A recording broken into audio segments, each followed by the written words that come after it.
स्वामी विवेकानंद एक भारतीय धर्मगुरु थे जो वेदांत विद्या और योग की उन्नति के लिए जाने जाते थे। वह भारत के एक प्रमुख संत और दार्शनिक थे जिन्होंने अपने जीवन के दौरान धर्म, ज्ञान, भारतीय संस्कृति और राष्ट्रीयता पर विस्तृत चर्चा की थी। उनका विश्वास था कि पवित्र भारतवर्ष धर्म एवं दर्शन की पुण्य भूमि है।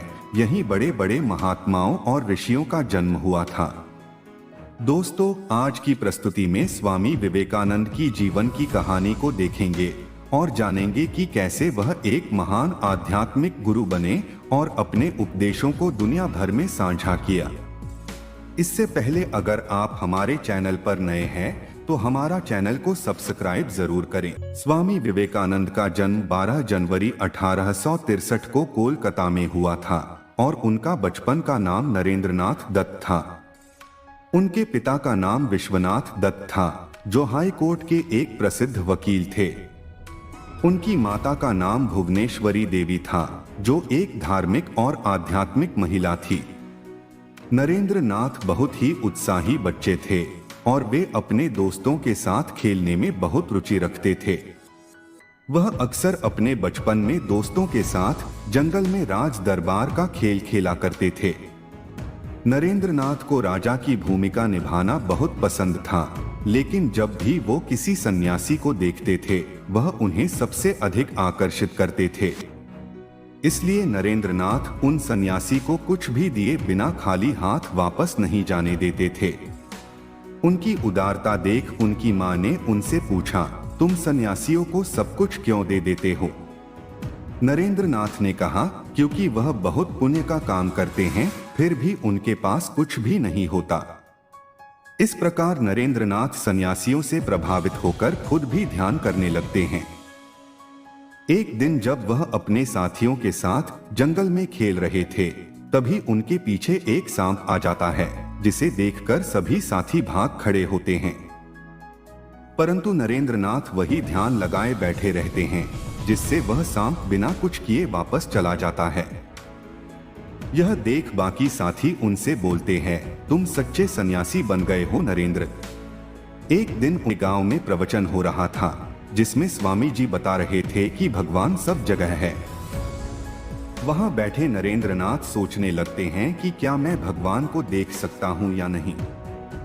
इस तरह उनके मन में जिज्ञासा उत्पन्न हो जाती है और वो कॉलेज के प्रोफेसर से जाकर पूछते हैं, सर क्या आपने भगवान को देखा है?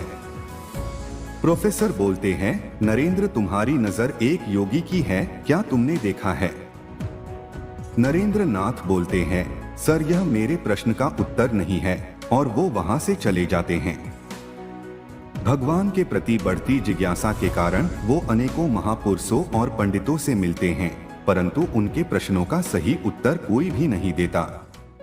एक दिन प्रवचन में उनकी मुलाकात सुरेंद्रनाथ बनर्जी से होती है। वो नरेंद्रनाथ को बताते हैं कि उनके प्रश्नों का उत्तर दक्षिणेश्वर के रामकृष्ण परमहंस स्वामी दे सकते हैं। नरेंद्रनाथ उनसे पूछते हैं, क्या सचमुच उन्होंने भगवान को देखा है? सुरेंद्रनाथ बोलते हैं, आप उनसे पूछ सकते हैं, वह कल मेरे घर पर प्रवचन देने आने वाले हैं।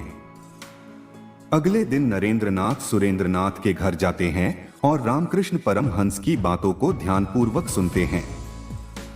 उनकी बातों से वह बहुत प्रभावित होते हैं और उनसे मिलने के लिए दक्षिणेश्वर जाने की सोचते हैं। जब नरेंद्रनाथ रामकृष्ण परमहंस से मिलने दक्षिणेश्वर जाते हैं तब उनको देखकर रामकृष्ण बोलते हैं, आखिरकार तुम आ ही गए, इतनी प्रतीक्षा क्यों करवाया? नरेंद्रनाथ सोचने लगते हैं, ये तो ऐसे बोल रहे हैं जैसे पहले से ही मेरे बारे में सब कुछ जानते हो। रामकृष्ण परमहंस बोलते हैं, मैं तुम्हें पहले से जानता हूँ, तुम एक योगी हो और लोगों की भलाई करने आए हो। नरेंद्रनाथ फिर सोचने लगते हैं, ये स्वामी जी मेरे बारे में क्या बोल रहे हैं, मैं तो विश्वनाथ दत्त का पुत्र नरेंद्रनाथ दत्त हूँ। बाद में नरेंद्रनाथ उनसे वह सवाल पूछते हैं जो उन्हें दिन रात परेशान करता था। उन्होंने रामकृष्ण परमहंस से पूछा, क्या आपने भगवान को देखा है? रामकृष्ण परमहंस ने कहा, हाँ मैंने भगवान को देखा है और तुम भी जब चाहे तब देख सकते हो। नरेंद्र नाथ को रामकृष्ण परमहंस की बातों पर विश्वास नहीं होता और वह वापस चले आते हैं। बाद में जब नरेंद्र सुरेंद्र नाथ से मिलते हैं, तब सुरेंद्र नाथ उनके प्रश्नों के बारे में पूछते हैं। नरेंद्र नाथ बताते हैं कि मैं अभी कुछ नहीं बता सकता, मैं फिर दोबारा उनसे मिलने जाऊंगा तब बताऊंगा।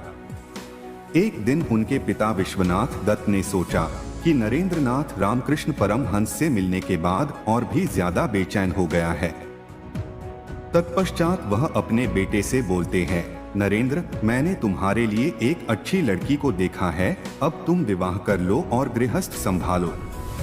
तब नरेंद्र नाथ अपने पिता से कहते हैं, पिताश्री, विवाह मेरे लिए नहीं बना है, मैं आजीवन विवाह नहीं करूंगा और ब्रह्मचर्य का पालन करूंगा।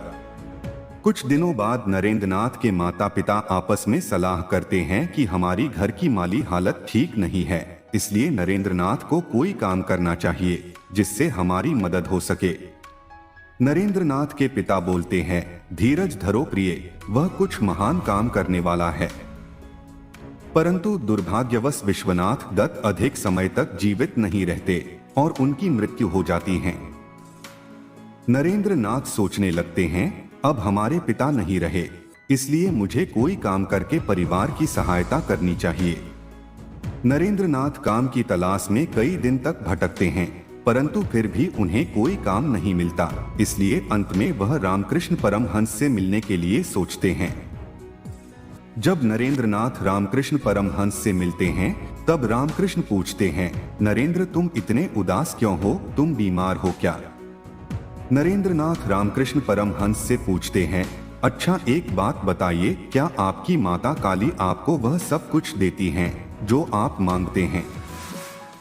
रामकृष्ण परमहंस बोलते हैं, हाँ सब कुछ, अगर तुम भी कुछ चाहते हो तो जाओ और माता काली से मांग लो।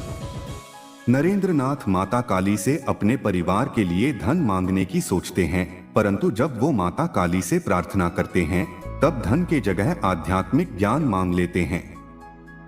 नरेंद्र नाथ जब रामकृष्ण परमहंस के पास वापस आते हैं, तब रामकृष्ण परमहंस नरेंद्र नाथ से पूछते हैं, तुमने माता काली से कितना धन मांगा? नरेंद्र नाथ निराश होकर बोलते हैं, मैं माता काली से धन नहीं मांग पाया।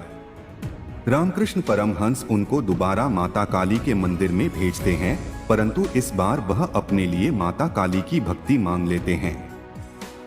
रामकृष्ण परमहंस नरेंद्र नाथ को तीसरी बार भी माता काली के मंदिर में भेजते हैं, परंतु इस बार भी वह धन नहीं मांग पाते और अपने लिए संन्यास जीवन मांग लेते हैं। तब नरेंद्र नाथ रामकृष्ण परमहंस से कहते हैं, स्वामी जी, मैं अपने परिवार के लिए धन नहीं मांग पाया, आप तो जानते ही हैं मैं क्या चाहता हूँ। रामकृष्ण परमहंस बोलते हैं, हाँ मैं जानता हूँ तुम क्या चाहते हो, तुम मेरी आंखों में देखो क्या दिख रहा है। रामकृष्ण परमहंस जैसे ही अपना पैर नरेंद्र नाथ से सटाते हैं, नरेंद्र नाथ को पूरा ब्रह्मांड नजर आने लगता है, जिसमें पूरी दुनिया एक प्रकाश बिंदु से विस्फोट होकर बनी थी। वहां प्रकाश के अलावा और कुछ भी नहीं था, जो उनकी चेतना को बहुत गहराई तक रोशन कर रहा था। कुछ देर बाद एक बाबा रामकृष्ण परमहंस से कहते हैं, नरेंद्र नाथ आज अचंभित लग रहा है। तब रामकृष्ण परमहंस बताते हैं कि हाँ, आज मैंने उसे पूरी सृष्टि दिखाई है। इसके तुरंत बाद नरेंद्र को एक छोटे से स्कूल में प्रधानाध्यापक के रूप में अस्थायी नौकरी मिल जाती है।